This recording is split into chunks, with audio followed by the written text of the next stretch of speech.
Imagine if all of your needs were not provided for you. What would you do if you had to question where your clothes, food, or health needs came from each month? Unfortunately, this is a reality for some people who menstruate. This is a big problem in all over the world, but especially in Iowa. 13.8% of Iowans either did or are growing up in extreme poverty. This means that they are being forced to scramble to find the money to provide menstrual products for them and their families that they may not have the extra money to do.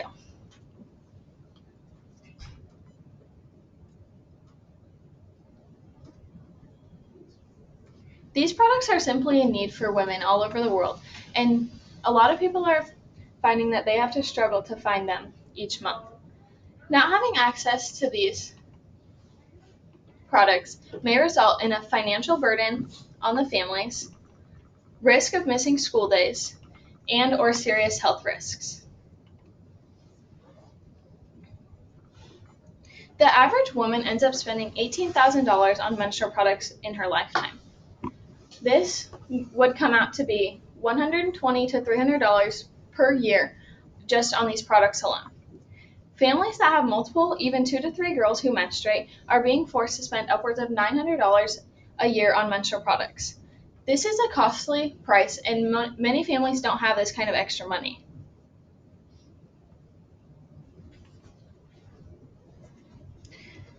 "37% of Iowans are, according to the UW Iowa, cannot afford the basic cost of living.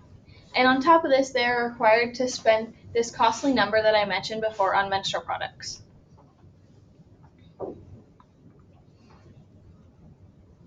This is not realistic and may put a huge burden on some families who are not very financially well off.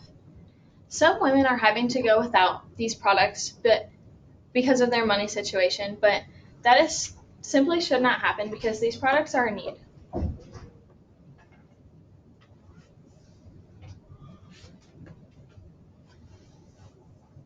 If these products were free and provided, women would not have to worry about where the money or the resources would have to come from to provide these products each month.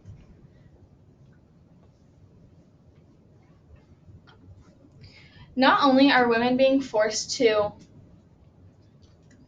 spend the money to provide these products, a lot of women are also spending money on medications to combat the side effects of their menstrual cycle. Providing these products would also help the homeless community extremely. There are 50,000 homeless women in the United States who are constantly struggling to find food, shelter, and clothes for themselves, and this is the last of their worries. If these products were free and provided, they would not have to struggle to find these products on top of the basic living needs.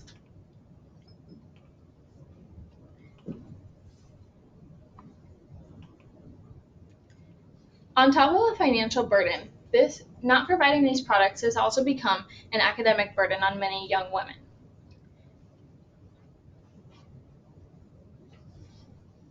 Low-income students who come from a less fortunate background may be at risk to miss 1 week or less per month because of their menstrual cycle.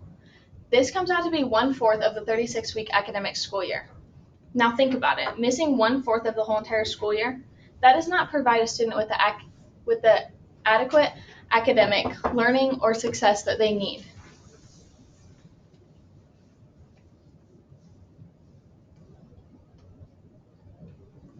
Missing even a few days or weeks at a time, as we know, all of us students know, may be a huge burden on us.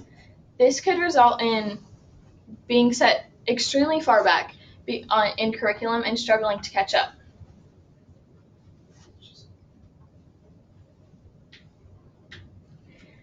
Menstrual products should be provided in at least half the bathrooms in schools. According to the Washington Post, this is a new law in California, and there's a similar one in Illinois. They said that if 40% of the students come from a low-income background, that these products should be provided.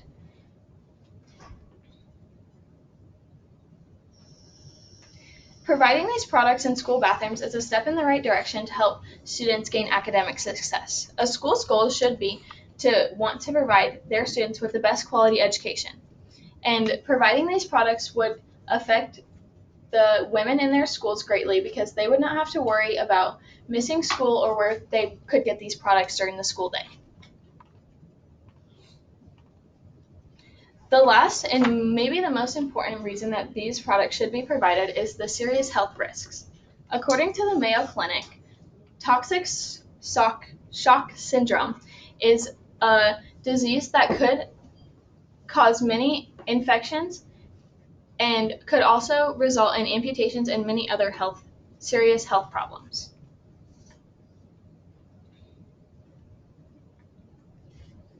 Toxic shock syndrome is gained by wearing a tampon for longer than the recommended time, which is usually 4 to 8 hours, but this also depends on the woman's flow.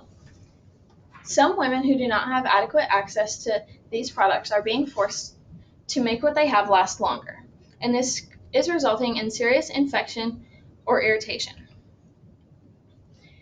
Some women who have to go without these or do not have enough are also being required to improvise with toilet paper or napkins from their school bathrooms. And this is also a big health risk because that could worsen the infection or irritation.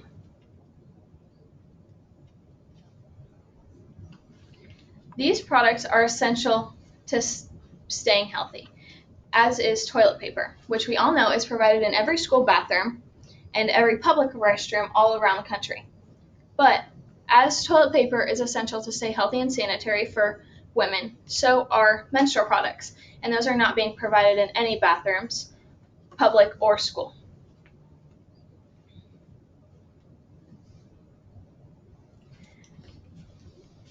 Some low-income families, which are the most affected by having to purchase these products, also receive government assistance for healthcare.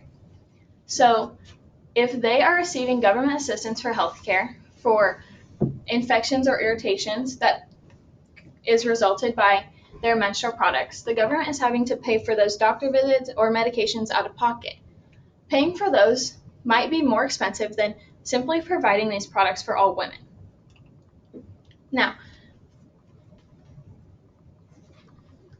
that we've gone over all of the reasons that menstrual products should be provided, let's take a recap. First, they should be provided because of the financial burden that they put on women and families.